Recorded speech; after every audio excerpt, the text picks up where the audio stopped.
con 232,50 punti si aggiudica questa quinta edizione del Coffee Show Latte Art a Siracusa.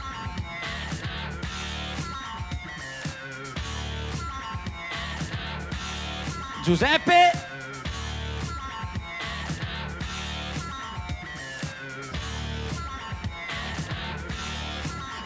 Fiorini!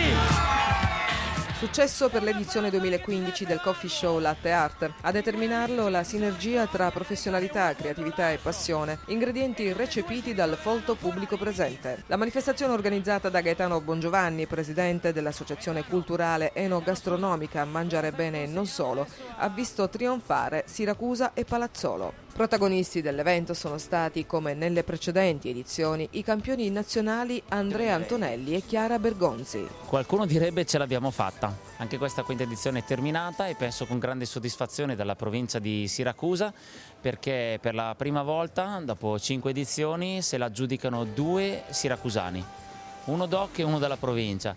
Quindi direi che con grande soddisfazione Siracusa può dire che Coffee Show Latte Art 2015 c'è. Grande successo per la quinta edizione del Coffee Show Latte Art, una kermesse veramente straordinaria, con un'affluenza di pubblico straordinaria e tantissima, veramente tanta gente, sia da sabato, domenica e lunedì, 3 giorni intensi. Quindi dobbiamo sostenere adesso a gennaio al SIGEP i 2 nostri siracusani, Giuseppe Fiorini e Giuseppe Valvo. Quindi vi darò anche appuntamento a gennaio informati per come andrà a finire la tappa di Rimini, e vi do appuntamento alla 6ª edizione del Coffee Show Latte Art. Non è questione soltanto di fatica fisica, ma l'inventarsi sempre